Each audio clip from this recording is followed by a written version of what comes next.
Welcome to our Hustle and Slay Monday morning success strategies is what I do. Sydney on Wednesday, you can catch on social media. We appreciate all of you guys who hop on live, but if you're catching us on a replay or a recording, know that you can find us so many different places on YouTube, on our podcast, and streamed out live on a couple of our pages. So we appreciate the following. We appreciate you hopping on, and we appreciate all of you on a Monday morning. So I wanted to chat with you guys today about if I would start over. And actually, I have to be honest with you, I stole this topic from Sydney. It was her idea. I saw it ahead in we plan very ahead of the game, and we're actually going to get even better about it.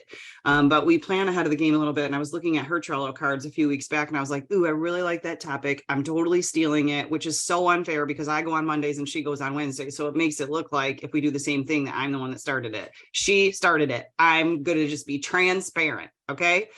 But she's going to do it a little bit different spin, obviously. And I thought, wow, what a better way to, teach people from my experience is to tell them what I would do differently if I could start all over in my business career. And I will preface this by saying we learn so many things along the way. And I never want to say that I wish I would have done everything differently, because I think people have all probably seen those posts out there on social media that are like, oh, if you could do it all over again, what would you change? And a lot of people will say nothing, because without the lessons, I would have never become the human that I am. And that goes same for all of our business experience and all of our, especially network marketing, team leadership, skill building, all of that. There's so many things in business that I've learned just in the last 3 years that, cool, some of it gut wrenching. I wish I could take back. But if I didn't have any of that experience, the trajectory I am on now may play out completely different without those experiences under my belt and without the learning lessons under my belt. Actually, I had somebody most recently reach out to me that I just don't really have too much of a relationship with anymore, but just they were saying hi and saying, sorry for some of the things that have gone on over the last few years. And I said, you know what? It's okay. The twists and the turns are all where we learn the lessons. And without those twists and turns, I would not be on the path I'm on right now. So I am so grateful for everything that I've learned in the last few years and beyond. With that being said, I want to show you guys some things that I wish I would have done differently in business building so that you can learn from it now and start now. And not waste any more time. Okay, so these are some really key things for me that I really do wish I would have done differently.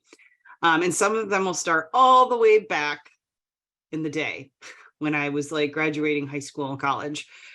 So first and foremost, I put a post up this morning on my social media about a conversation I had with my son last night, and it kind of ties into today. So I'm trying very hard to teach my son at 16 years old a lot of life skills, because I know that number one, it's my job as a parent, but number two, they're not teaching a lot of these things in school. And I want happiness is key. Happiness is number one. I spent too many of my years, let's just say some depression. I won't say mental illness, because sometimes I think that's a little drastic, but some depression and things like that run in my family.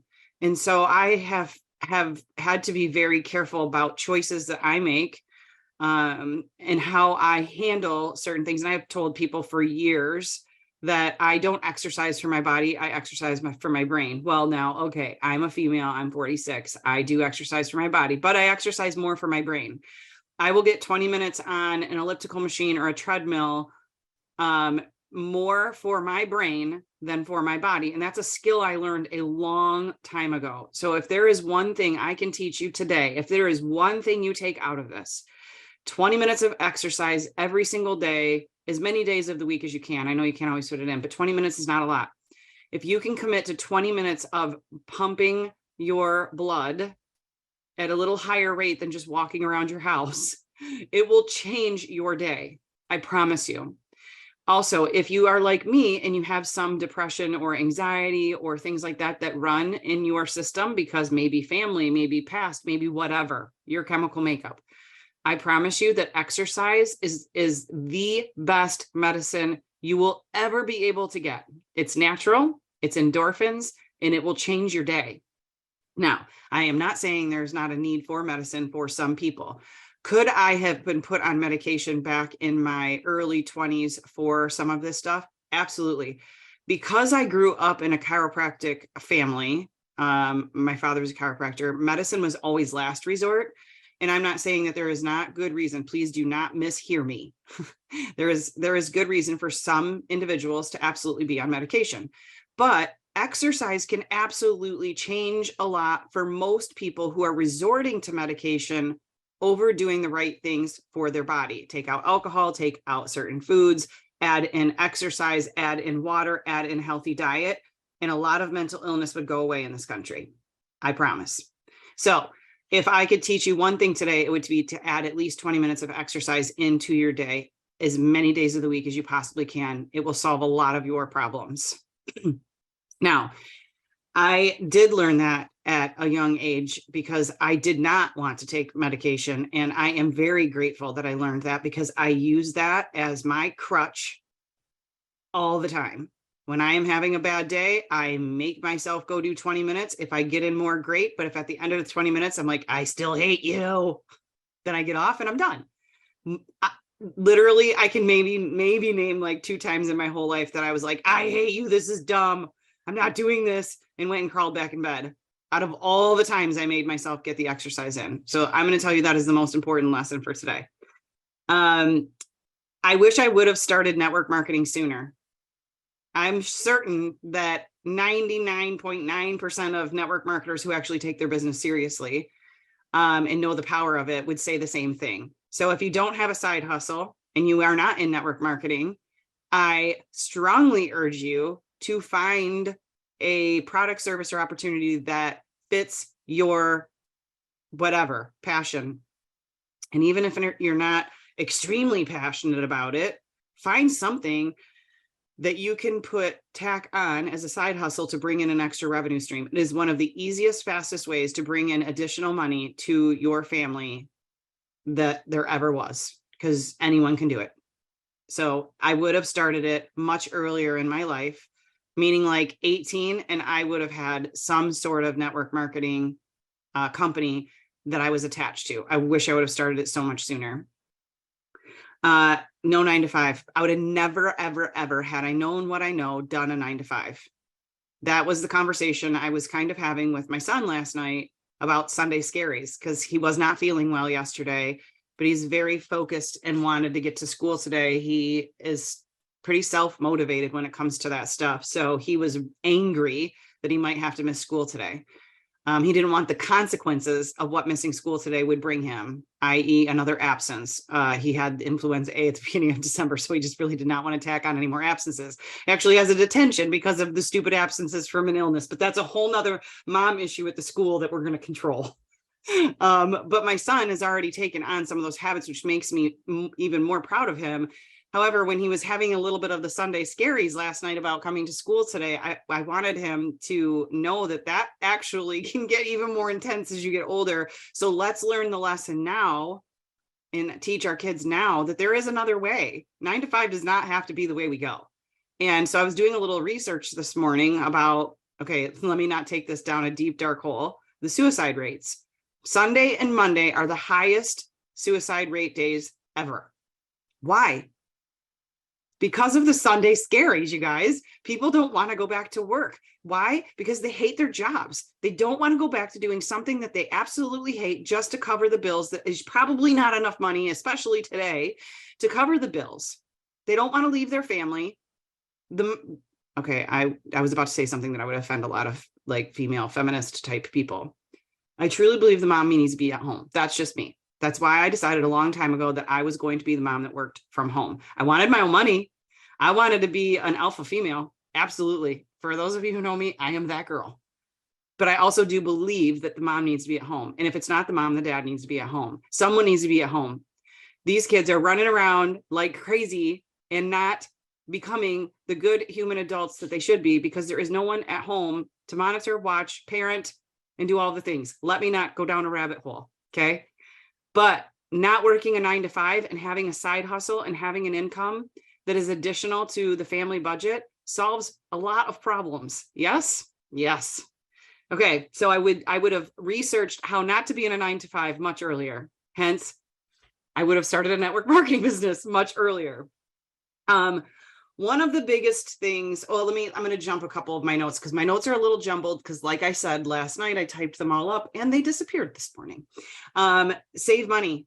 10% of all of my paychecks from the time I started making a paycheck would be in a savings account if I was smarter about my money when I was younger. 10% every single week, every single paycheck, no matter where it was coming from. Because if you start it when you start getting the paychecks, when you're Luke's age and you start getting paychecks that don't really matter what you do with them, and you start the 10% put away. I did the math on it this morning and it made me want to vomit in my mouth a little bit, how much would be in my savings account had I started that when I didn't need it.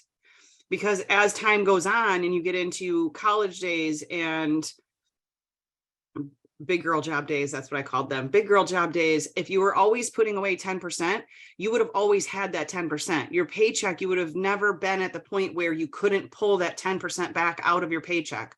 We tend to overspend, right? So one thing that I do a lot of now is try to train and coach and teach on making, keeping, and multiplying our money, because it is an issue for a lot of people, including myself. I was not good. So take a lesson from me.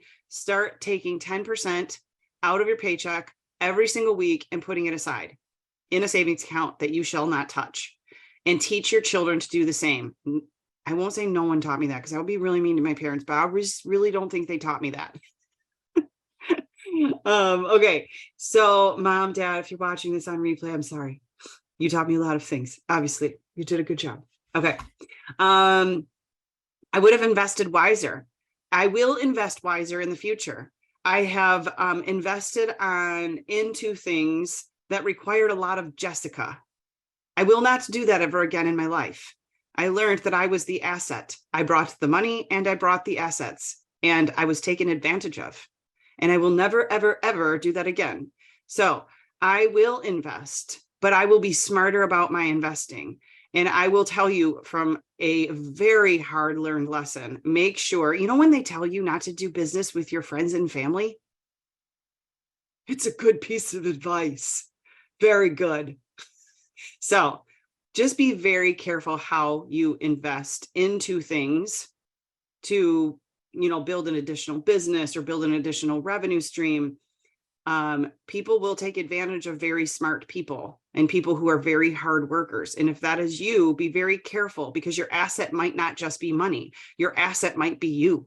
And if you are the asset, people will take advantage of you just like they take advantage of money. So I will invest much wiser in the future, and with maybe just myself. I will not have business partners except for in network marketing. And then there's Sydney. She's an exception to the rule. She happened before. She's the before. Okay. But I will say that her husband has asked to invest in things in the future. And I told him, no, not over my dead body. Okay. Not against him, just no more business with friends. Okay.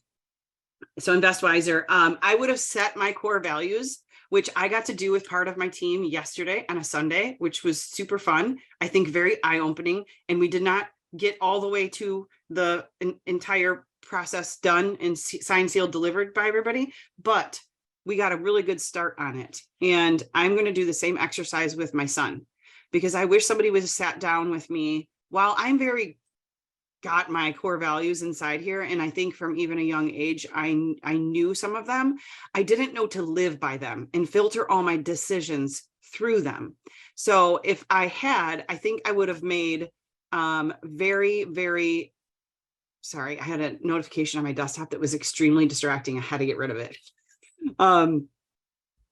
I would have filtered a lot of my decisions in business and friendships and business ideas and leadership skills and how I ran stuff. I would have filtered them a little bit differently. My number 1 and 2 that probably teeter back and forth all the time is integrity and faith. Now, integrity, sometimes people will say cannot be an actual core value. I disagree with that, because integrity encompasses a lot of things. And everybody will always walk around saying, I have integrity, when a lot of them actually don't, but they say they do. I teeter that one back and forth with my faith, because my faith, I am extremely strong in. I wish I would have known that earlier in my life, especially in business and in friendships, because I allowed people into my life that did not have the same core values. And so our decision process became much different, right? And what we would allow became much different. If I would have been stronger in my core values, I probably wouldn't have attached to certain people that did not have the same, right? And then it can be different for every single person what your core values are. But if you live and breathe by those and you filter your decisions through those, things become much different. You start to surround yourself with only the people that you're going to align with and mesh with, and things become much easier. Okay. I'm going to do this process with my son because I want him at 20, at 25, at 30, at 35 to not have gone through some of the things I went through, so that he stands very strong in his convictions and the things that are important to him, and he filters his decisions and his friendships and maybe his business ideas, whatever he ends up doing with his life. I hope he will filter them and stand strong with the things that are important to him. Set boundaries. I wish I would have learned how to set boundaries.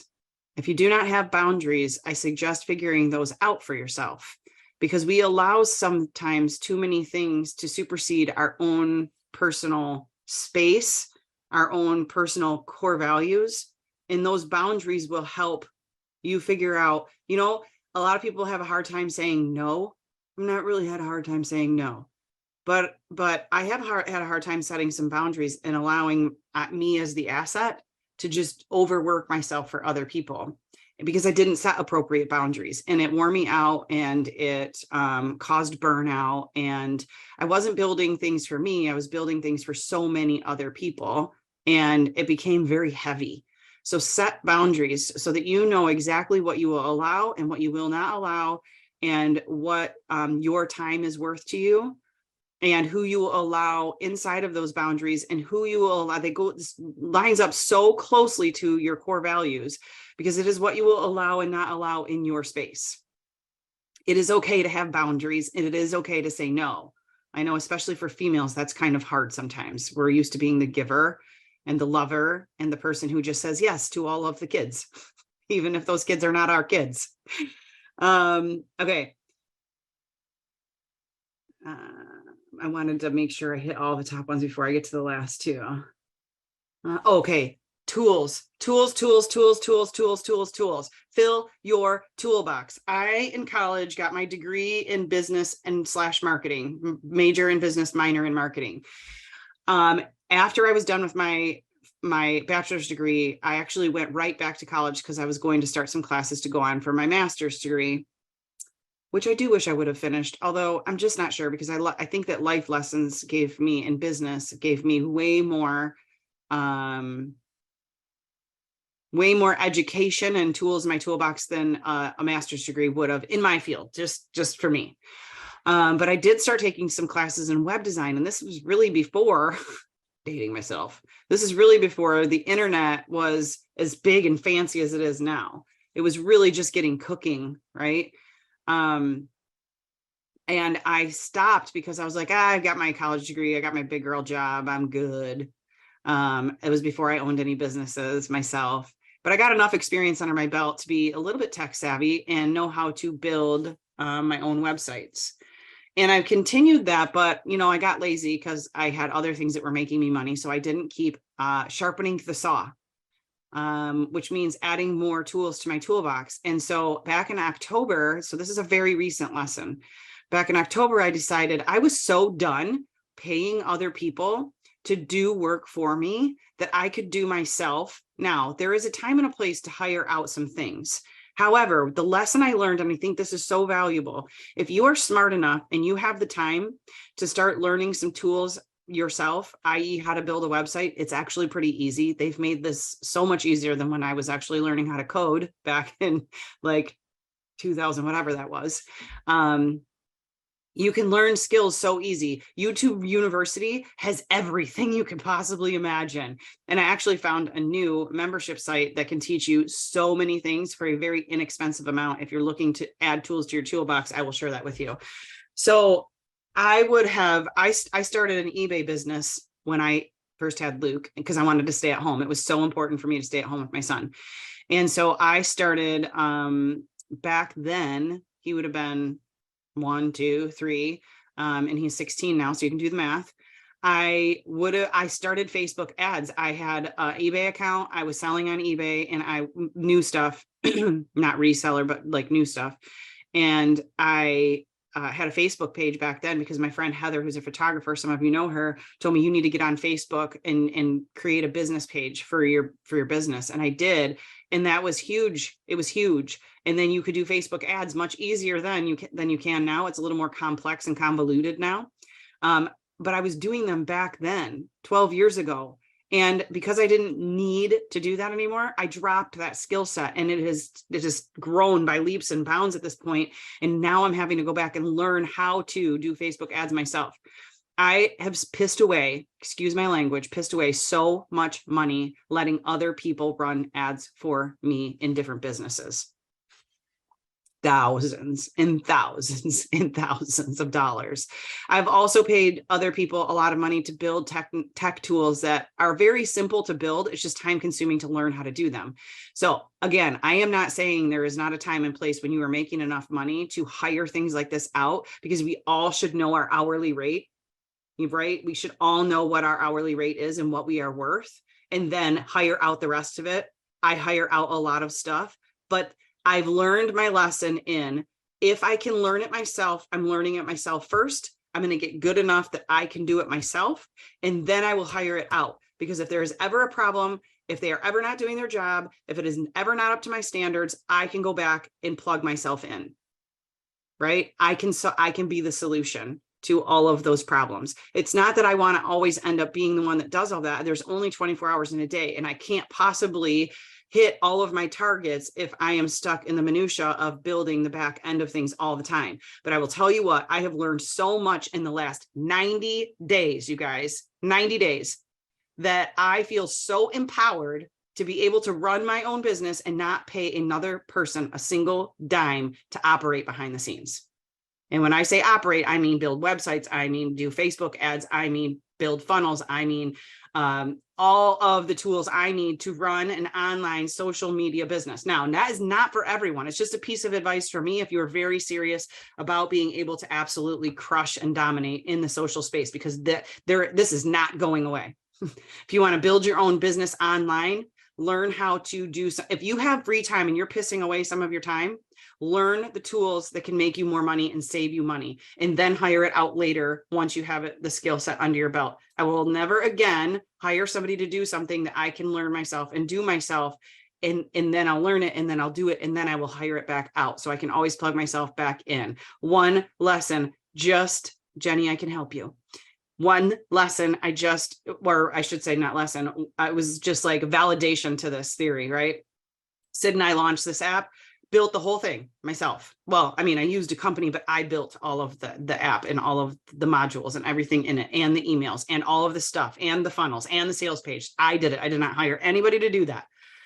So we get that up and running, and a couple weeks in, a bunch of people signed up, and there's issues. There's issues on launch day. People aren't getting access. We have the site go down, and now people can't even go in and get into the challenge. They can't purchase. And I'm getting messages.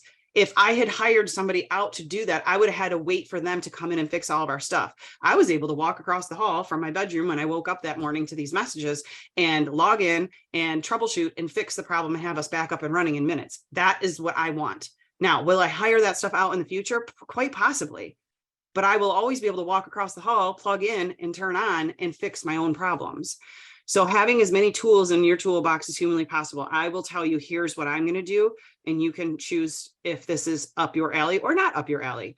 I'm going to learn one new tech tool every 30 days, and I am going to master one every 90 to 120 days. I know how valuable that will make me in the future. I will be able to, especially in the social online business world, I will be able to do so many things, and I will be able to create whatever I want. And I will be hireable too, if I ever need to hire out my skill set, right? Because I've put so many tools in my toolbox now. Okay. Two of my last things, and then I have this list of questions I want you guys to ask yourself, and if I can't get to them, I will put them in the Hustle and Slay Extreme Entrepreneur page, and then you guys can go back and answer them for yourselves. But two of my last things, TikTok trends. I would have learned 3 years ago and implemented TikTok into my business. I shared a video into Extreme Entrepreneurship page yesterday that was shared with me by a TikTok guru who I am starting to learn from. One being Sydney. This one came from Mike Draper. You can follow him. He's incredible. We'll be doing more and more stuff together. He is really partnered up with Danelle. And so I've got big things coming. I cannot wait to unleash this to everybody. I'm hoping to get it out this week. But 10% of small businesses go viral on TikTok. 10% of small businesses that are on TikTok go viral. 10% is a big chunk. That was so eye-opening to me yesterday. And Sydney has been trying and trying and trying. So this is not any fault of her own. I'm just very stubborn. We would have started this 3 years ago and really, really gotten on the bandwagon. It's not too late. It is not too late. So it's one of my biggest things. It probably is trumping Instagram at this point for me. This year, I was really going to concentrate on Instagram. I have shifted. It's okay to plan, do, review, right? So TikTok is where I'm going to start spending a lot of my time. And I don't mean by scrolling, okay? I mean by research and then putting my own stuff together and then implementing. We do have a TikTok challenge. What great timing. Sydney is running a TikTok takeover challenge in February. It starts February 1st. You can actually go, if you're not already enrolled in our 21-day challenges, you can go now and enroll at hustleslay.com. Okay. If you have a problem, just let me know. I will fix it. I'm still in the learning phase of my tools. Okay. Be patient. But we're loading all of those lessons in there today. It will not go live until February 1st, but this gives you time to do a little bit of research and set your goals for what you want to do with the TikTok takeover. Lastly, email campaigns, collecting email addresses. I have been told this for so long. If you already have an email list and you are sending out regular emails to your list, hats off to you. If you are not, we are going to do it together this year because I'm taking all of my emails and putting them in a list, and I am going to be campaigning to my email list. I'm going to let them know what I'm doing. I'm going to let them know what I have. I'm going to let them know updates. I'm going to remind them about our morning Zooms. If you do not have an email list, please work with me this year on doing that. In March, I am doing, our 21-day challenge is all going to be on free tools that you can use to grow your business. I have found a really great email platform that I'm going to share with you. I'm not sharing it yet. Just go start collecting your emails. But this platform will give you landing pages and lead magnets and everything, and it's free. Now, you start collecting thousands and thousands of email addresses. Obviously, you can, get subscribe to a paid version or upgrade. That's the word I was looking for, upgrade to a paid version and have even more bells and whistles. But I have found something that will work really well for those of you just getting started. Okay. So that will be in March. It's not just going to be emails, but it is one of my biggest lessons. I wish for as many businesses as I've owned and all of the contacts I've made and all of the vendor shows I've done and all of the things, do you know how many email addresses I would have at this point? If I had them all compiled and in an organized place, please take my advice and do it now. I have had people tell me this for years. And again, this is a stubborn piece of mine, or maybe call it laziness, although lazy is probably not part of my vocabulary. Please do it now. Please do it now. Start collecting that. If you're on social media and you have any type of business, you should have your own database of emails, especially if you're in network marketing. That company or opportunity could go away and you will want to have your own list of your own people. Facebook could shut your account down and you could be locked out. It's happened to thousands of people. It happened to me for 9 months. I finally got it back. I was a lucky one. There's people who lose them forever. Those are your contacts. They are actually not your contacts until you have them as your contacts in your own little safekeeping. So that is a big piece of advice. All right. I hope that I've given you guys some things that I have learned lessons on and some things that you can take with you into building your businesses. I also have this list of questions of like how you can kind of review on things that you might do different if you could start all over again. I'm going to post those in our Hustle and Slay Extreme Entrepreneur page. If you are not in there, get with somebody who can add you. And just kind of go through and you can answer those questions yourself, to yourself, by yourself. I did put a kind of like challenge in there for last week's core values.